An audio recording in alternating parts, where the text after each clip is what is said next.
Assalamualaikum warahmatullahi wabarakatuh. Perkenalkan, nama saya Fatasya Aulia Suyono dengan NIM 20051214076.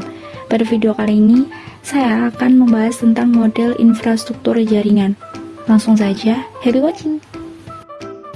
Jaringan komputer adalah sebuah kumpulan komputer dan peralatan lainnya yang terhubung dalam satu kesatuan. Jaringan komputer himpunan interkoneksi sejumlah komputer autonomous atau otonom atau mandiri.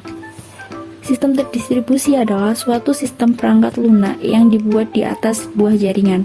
Perangkat lunak lah yang menentukan tingkat keterpaduan dan transparansi suatu sistem jaringan. Perbedaan keduanya terletak pada perangkat lunaknya, khususnya sistem operasi, bukan pada perangkat kerasnya. Pengguna sistem terdistribusi tidak menyadari terdapatnya banyak proses dalam sistemnya. Berikut adalah skema jaringan komputer dan jaringan terdistribusi.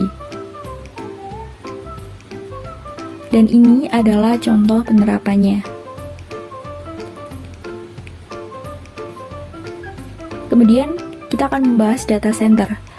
Data center adalah sebuah fasilitas yang dimanfaatkan untuk menempatkan sistem dan komponen-komponen komputer, seperti sistem telekomunikasi dan penyimpanan data. Biasanya pusat data juga berhubungan dengan catu daya redundan atau cadangan, mengontrol lingkungan, dan mengamankan serta mencegah dari bahaya. Selain itu, salah satu fungsi data center adalah sebagai penempatan server untuk database atau website. Kemudian, ada pembagian jaringan berdasarkan cakupan atau jangkauan geografis. Dibagi menjadi 4. Yang pertama adalah PAN atau Personal Area Network, kedua adalah LAN atau Local Area Network, ketiga ada MAN atau Metropolitan Area Network, keempat ada WAN atau Wide Area Network. Yang pertama ada PAN atau Personal Area Network, merupakan jaringan komputer yang dipakai untuk berkomunikasi antar komputer dengan perangkat lain, termasuk juga telepon serta PDA atau asisten pribadi digital. Contoh PAN, pertama adalah penghubung smartphone dengan laptop memakai Bluetooth, kemudian transfer file dari smartphone menuju laptop memakai Wi-Fi, ketiga penghubung mouse dengan laptop memakai Bluetooth, keempat penghubung printer dengan laptop memakai Wi-Fi, dan kelima menyalakan AC dan TV memakai smartphone dengan memakai infrared. Kemudian ada LAN atau Local Area Network, adalah jaringan komputer yang memiliki cakupan wilayah kecil seperti jaringan komputer pada kampus, sekolah, gedung, di dalam rumah, kantor, dan satu ruangan lainnya. Biasanya IP komputer tersusun masih dalam satu kelas. Contoh LAN antara lain telepon, hubungan perangkat komputer dengan jaringan telepon baik yang menggunakan kabel atau tanpa kabel atau wireless. Kemudian setting router atau access point, internet, sharing data, dan sambungan laptop atau PC ke televisi. Ketiga ada MAN, yaitu Metropolitan Area Network, adalah sebuah jaringan di dalam satu kota dengan transfer data berkecepatan tinggi yang menjadi penghubung banyak lokasi seperti perkantoran, kampus, pemerintahan, dan masih banyak lagi. Sedangkan jaringan MAN merupakan gabungan dari beberapa buah LAN. Contoh MAN adalah jaringan bank, jaringan internet antar gedung kampus, dan jaringan perkantoran. Yang terakhir ada WAN, yaitu Wide Area Network, adalah jaringan komputer yang mencakup area sangat besar, seperti contohnya jaringan komputer antar wilayah, kota, dan negara yang butuh router serta saluran komunikasi publik. Contoh WAN adalah internet, perusahaan internasional. Kemudian pembagian jaringan berdasarkan aksesnya dibagi menjadi 2. Yang pertama internet. Internet adalah sebuah jaringan yang menghubungkan komputer satu sama lain yang menggunakan standar sistem Global Transmission Control Protocol atau Internet Protocol Suite atau TCP/IP sebagai protokol pertukaran sehingga kita bisa saling berkomunikasi, berinteraksi, dan saling bertukar informasi meski dalam jarak yang jauh. Bisa diakses untuk kalangan publik. Kemudian yang kedua adalah intranet.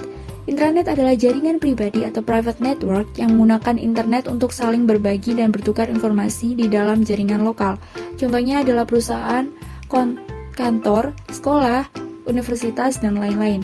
Intranet juga termasuk ke dalam salah satu jaringan LAN atau Local Area Network yang hanya bisa mencakup wilayah kecil, bisa diakses oleh internal. Kemudian pembagian jaringan berdasarkan cara membangunnya. Yang pertama adalah ad hoc. Network adalah sistem peer-to-peer, artinya sebuah komputer dihubungkan dengan sebuah komputer lainnya agar saling mengenal SSID atau Service Site Identifier. Jika digambarkan, sistem ini hampir serupa dengan sistem direct connection. Perbedaannya, sistem direct connection masih menggunakan kabel UTP, crossover atau kabel USB. Yang kedua adalah infrastruktur, adalah hubungan antar PC yang menggunakan suatu alat yang bernama access point sebagai media penghubung dalam satu area tertentu, atau coverage. Access point dapat dianalogikan dengan hub pada jaringan kabel. Kemudian kita akan membahas topologi jaringan. Topologi jaringan dibagi menjadi beberapa. Yang pertama adalah topologi bus, topologi ring, topologi star, topologi extended star, topologi hierarchical, dan terakhir topologi mesh. Yang pertama adalah topologi bus. Topologi bus adalah topologi yang pertama kali digunakan untuk menghubungkan komputer.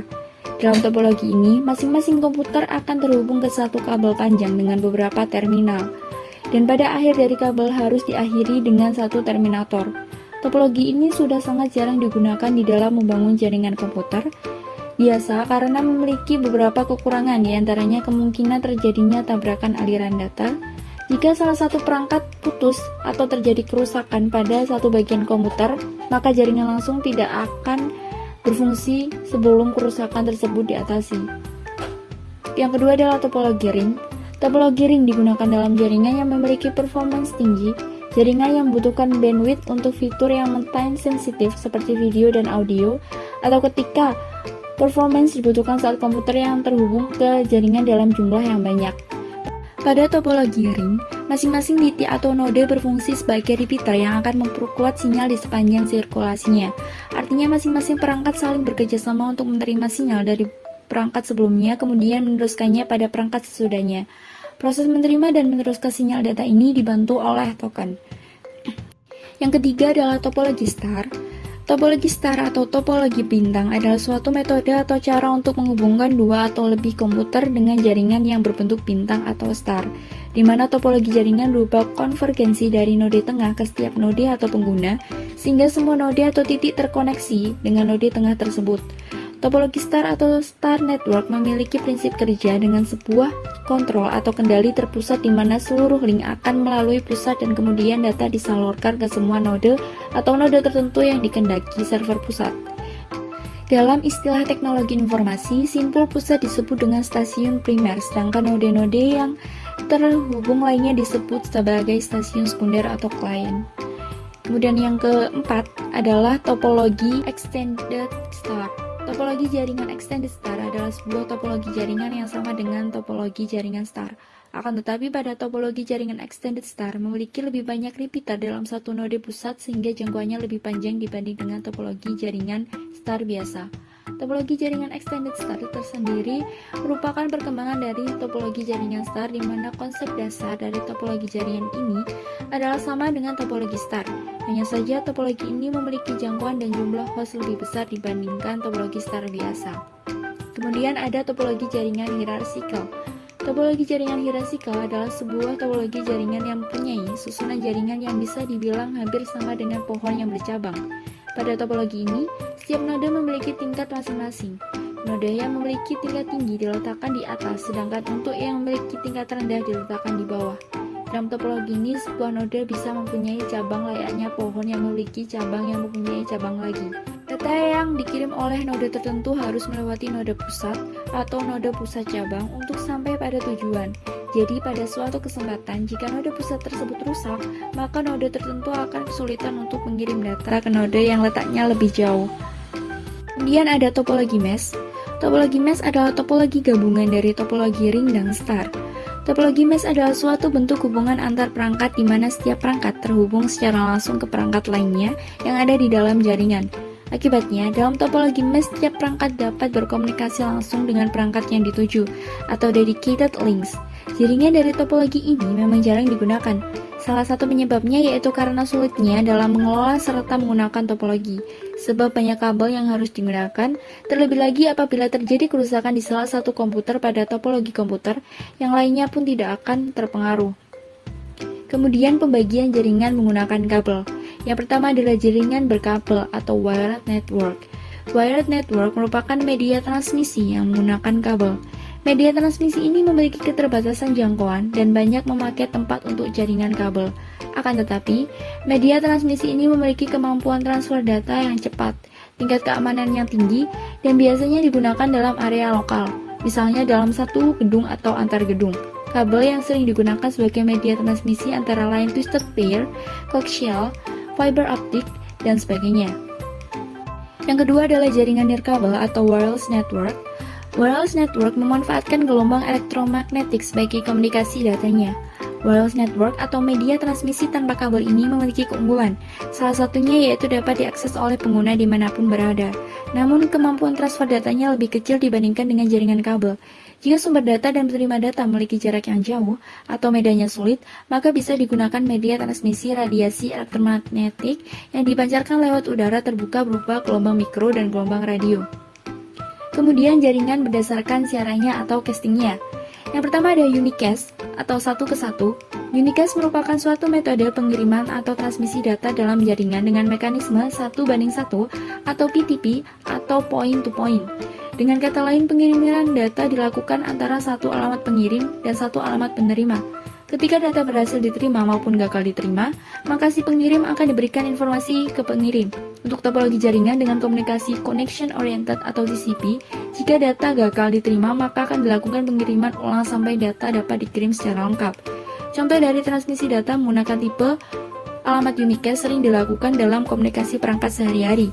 Misalnya, file sharing antar komputer, browsing, akses file server, dan lain-lain. Dan ada multicast atau satu ke grup. Pengiriman data dengan tujuan alamat grup dalam satu jaringan mode disebut multicast. Alamat ini menggunakan kelas D, sehingga beberapa host akan didaftarkan dengan menggunakan alamat kelas. Apabila ada pengirim yang mengirimkan data ke alamat kelas D ini, akan diteruskan menuju ke host-host yang sudah terdaftar di IP kelas D ini. Multicast merupakan metode yang digunakan juga bersama dengan broadcast. Namun perbedaannya untuk multicast ini akan melakukan transmisi data ke banyak titik atau poin yang tergabung ke dalam grup alamat yang sama. Jadi, jika ada perangkat yang tidak tergabung ke dalam grup, maka tidak akan mendapatkan transmisi data, dan alamat yang digunakan biasa disebut dengan alamat multicast. Ada beberapa alamat multicast yang digunakan tergantung jenis servisnya.